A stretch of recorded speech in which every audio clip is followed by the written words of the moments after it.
Hey, what's going on, guys? Good Gore back with another video. Pinky, you want to say hi? Gonna be shy again. Alright, I'm back with another video for C's, so let's get into this.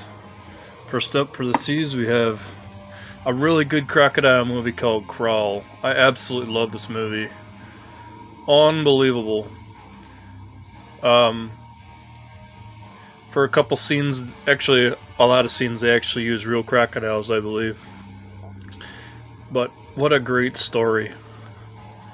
Great story about survival. A little bit of drama thrown into. Just a great film. One of my absolute favorite crocodile films, right up there with, I would say, Blackwater as far as modern crocodile movies go. Rogue was good too, but Crawl is great. Check it out. I have a pretty disturbing one here, based on a true story, called Compliance. Wow, this is a really powerful movie. It's hard to believe that this actually happened. This is actually based on a real case, a very disturbing case, and you just got to see it for yourself. It's so well done. The actress that played, let's see, Anne Dowd, I believe her name is. She was just amazing in this movie. Compliance is not for everybody, but if you really want to find out more about this true case too, I highly recommend checking that out. They kind of explain it on some of the bonus and in the commentary as well. Excellent movie.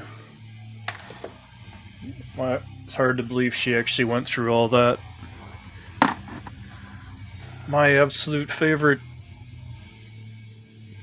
horror anthology right here, the one, the only Creepshow. I really gotta upgrade this. There's such a great, huge ass version of this movie with so much goodies, and I'm still rocking this damn snapper case I've had for years. Hard to believe, but it is what it is. It's a great film, no matter what version you have.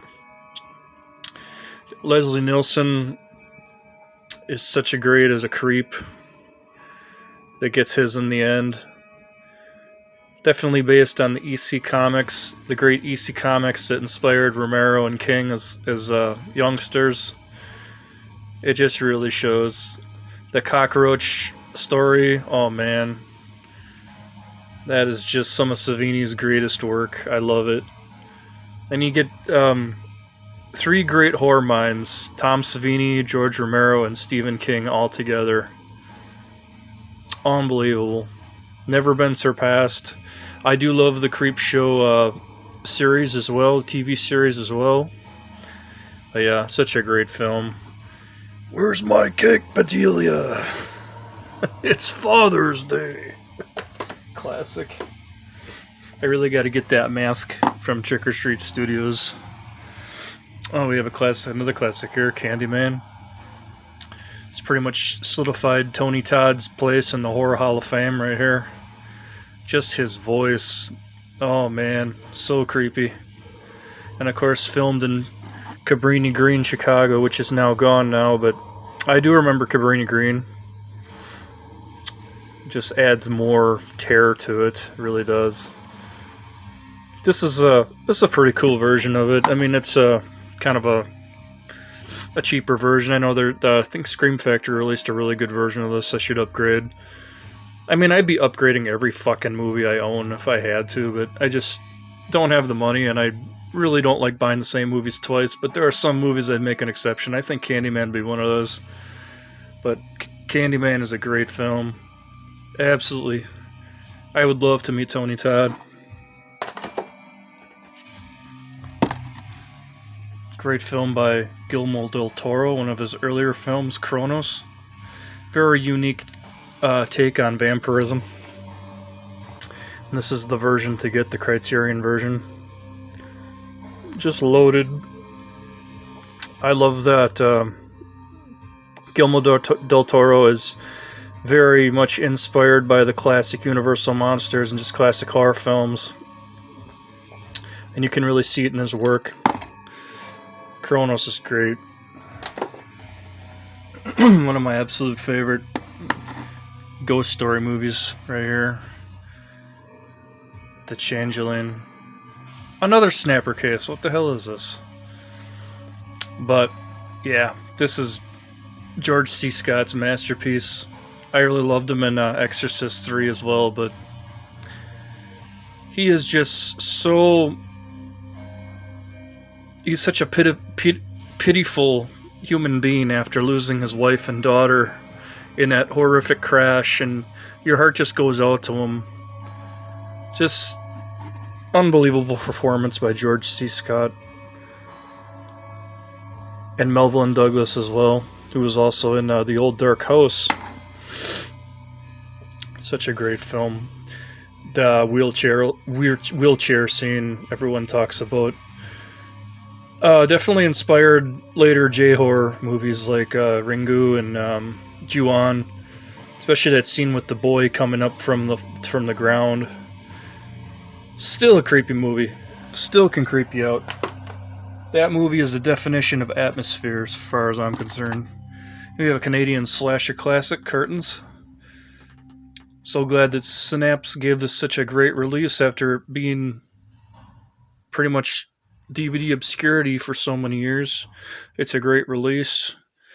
I love the film. Never forget that old hag, the old hag mask. Ice skating scene is so iconic. Such a great slasher. Curtains. There's a lot more going on than just a traditional slasher, too. There's a lot of psychological elements within the film. Oh man, Count Yorga. Hell yeah. Robert Quarry. He was the man in these. Count Yorga Vampire and The Return of Count Yorga. One hell of a sequel. He was so menacing as a vampire. Just right up there with Christopher Lee as far as I'm concerned. A lot of people don't talk about Robert Quarry. He was such a great actor. Excellent films. If you've never seen the Count Yorga series, check them out. You're a fan of classic horror for sure. Oh, Michael Goth is great in this. Crucible of Horror. God, he plays such a good asshole douchebag in this movie. Such a gothic, creepy atmosphere with the house. Excellent. Crucible of Horror. Now, this is one I would not mind upgrading. But this is such a great film.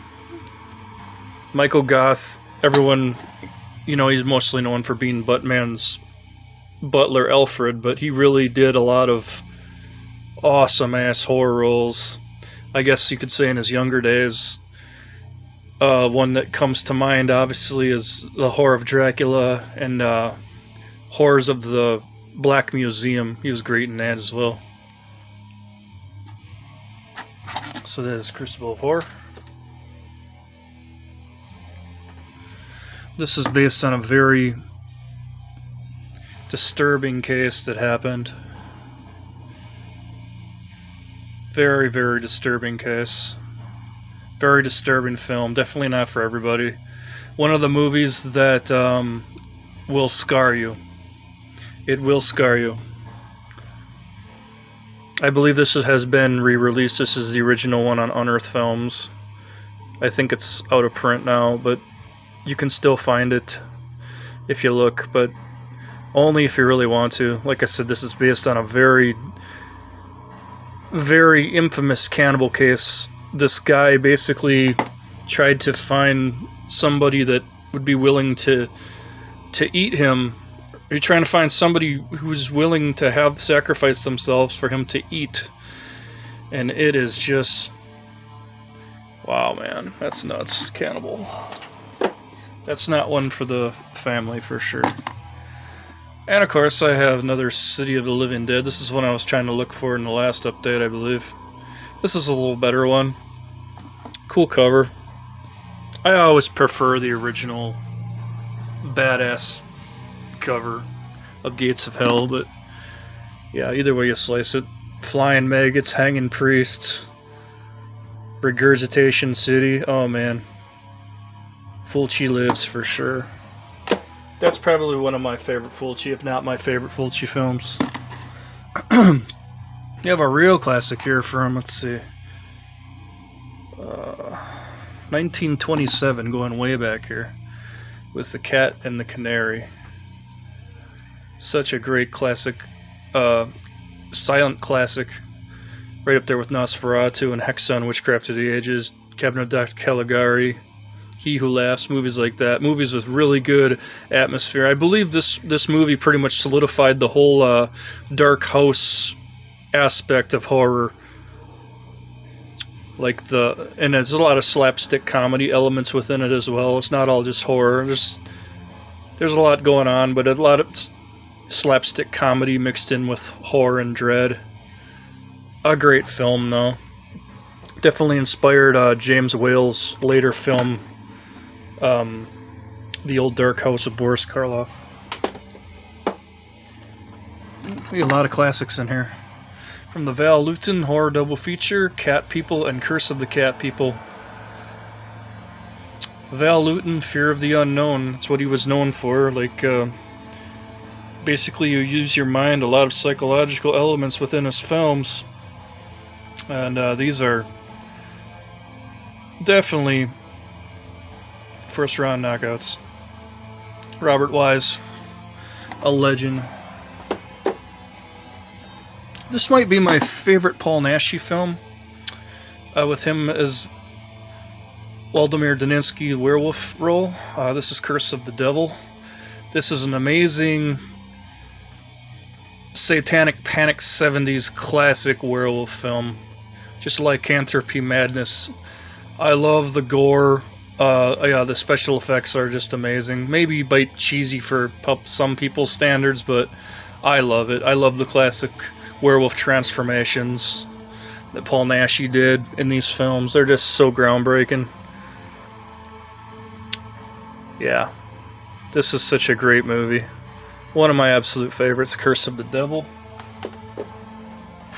Here's the sequel here, Creepshow 2. Just a great sequel in itself. Who can forget The Raft? That's one of my favorites as well. And of course, thanks for the ride, lady! Such a classic, man. Tom Savini playing the Creeper. Old Chief Woodenhead story is really cool with the late great George Kennedy. Rest in peace. I think Creepshow 2 is I think it's a lot better than what some people give it credit for. I think it's right up there with the first one. Obviously, it's not as good as the first one. I mean, how could you ever compare to the first one? But I think it holds its weight as a sequel, I believe. You have Stephen King's Children of the Corn. Love this movie. Saw it at a very young age. Pretty traumatizing when you see it at that age. He Who Walks Behind the Rose. I'll never forget it. It's kind of one of those movies where you'll never look at a cornfield the same way again when you drive past one. This and Dark Night of the Scarecrow comes to mind. And these are good movies to watch around October. Definitely in Halloween, October atmosphere. Linda Hamilton's great in that movie. This is where it all started for as far as color horror cinema, classic horror cinema, Curse of Frankenstein. Hammer Films, this is where it all began. Everyone should just bow to this fucking movie, as far as I'm concerned. Terrence Fisher was a master of his craft. Christopher Lee's monster, because they couldn't get the rights to the, Jack Pierce makeup, so they had to make up their own, and I think they did a great job. Such a groundbreaking horror movie. Peter Cushing, of course, is the deprived baron, who would go on to do many other sequels. A really cool giallo here, The Curse of Bloody Iris. With my honey, Edwin Finch. Oh man, any movie with her is going to be some good scenery. Just a great Italian giallo. Indeed. Probably one of the most brutal movies. It was originally supposed to be I think a Last House on the Left remake. But chaos. Make sure you get the director's cut too, don't get the cut version. Director's cut's a way to go. Yeah, the most brutal movie. I don't know if it's ever the most brutal movie ever made, but it's right up there. And Kevin Gage really just plays an amazing scumbag in this movie.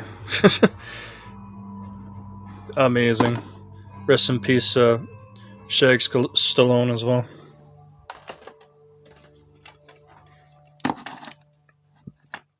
And if you don't know, he's the son of, he was the late son of Sylvester Stallone.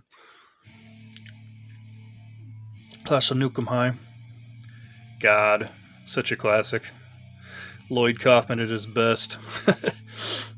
So many great moments in this movie. I really got to get that whole set. That this is the original. And the best in my opinion. If you're a fan of just have a good time, turn your brain off, and just watch the red shit fly. Oh man, Class of Nuke 'Em High. Check it out. Adam Albrandt, The Cemetery, which I think is just probably my favorite film by him. Such great atmosphere in the woods with those demons. Those demons look so badass. I love it. This is my favorite film by him. He was a great... I don't know what the hell happened to him. He kind of fell off the face of the world, I guess, but he really made some great films, and this is my absolute favorite by him. The Cemetery from Massacre Video. Jesse Franco's Count Dracula with Christopher Lee in the role. One of the only movies that actually kind of adapts the Bram Stoker novel a little bit. That part where he's climbing down the castle walls. And he looks like Stoker projected Count Dracula as well, with, you know, bushy mustache. I think he did a good job. And of course, my beautiful whore honey, Soledad Miranda, I think she plays Mina in this movie. Amazing. Stunning. We got a great Michelle Soavi's The Church. Originally supposed to be, I believe, Demons 3.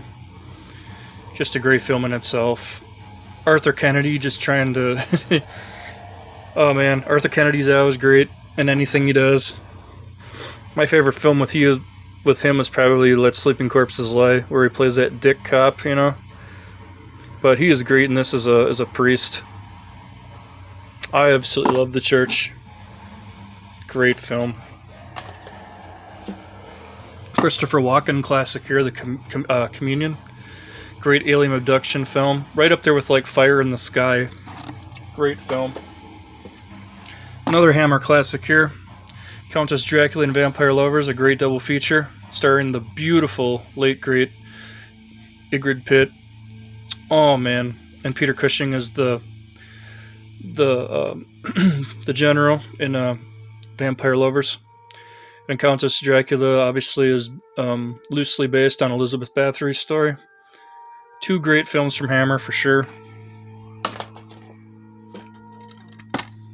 This is a rental. Wow, I really should upgrade this, but I kind of like that cover. It's pretty badass. Yeah, The Conjuring, Ed and Lorraine Warren. Whether you believed it or not, you know, they made a lot of money off their cases, and, you know, rest in peace to both of them. But this is a great movie. A movie that scares the shit out of my mom, actually. I showed this movie to my mom, and she was pretty terrified. And, of course, that Annabelle doll. Conjuring's great. I like the second one as well. Carnage Park, here's a modern kind of a gun slasher movie, I guess. I don't know. It's like a survival slasher with a gun and just a crazy dude running around picking people off. There's such a brutal scene in the beginning where that dude gets his block blown off and the blood goes all over his girlfriend. Awesome movie. For IFC Midnight, they never disappoint. Here we got Castle Freak. One of my absolute favorite. Jeffrey Combs is great in this. This movie actually kind of scared me when I was a kid. I mean, well, how you could not be scared of that dude on the front, man. Holy shit. I remember that VHS cover in the stores. I used to kind of walk a little past that. Great film. Here's another good one here. Chocolate Strawberry Vanilla. I don't think too many people talk about this one, or maybe even not know it, but take it from me, it's a great film. Excellent film. A lot going on. It looks like a comedy, but there's a lot going on. A lot about mental illness. Great film. All right, I'm at the 20 mark. Creeping Flesh. Oh, another Peter Cushing, Christopher Lee classic right here. I always thought this was an Amicus film, but I guess it's not. But it's got that same kind of creepy ass feel to it. Love it. I love the Creeping Flesh. I just revisited this last night and had a blast. Love it. One of my favorites. And last but not least, oh boy. We got Cannibal Holocaust there. Definitely not for everybody, but if you can take it, it'll change your life. I don't even know what to say about Cannibal Holocaust. It's a classic in its own genre, you know. Animal killings I could do without. I'm not into that. It's kind of a turnoff, but you know, it's a great film. Amazing score. It'll stay in your head. Rest in peace, Ruggero Deodato. That whole case where they thought that he actually killed the cast, like this was a snuff film. He actually had to bring everybody in court to prove that he didn't kill him off. Such a great film. Such an Italian classic. Cannibal Holocaust. Necrophagia. Did a video on here. Cool version. I wouldn't mind upgrading in the future. But that is that. And that's it for now, I guess. Thank you all very much for watching and subscribing. I always appreciate it. So does Binky. Alright guys, take care. Thank you all very much. Skidgore. Wanna say something? Wanna say gore forever? Can you say gore forever? Gore forever? Something like that. Later guys.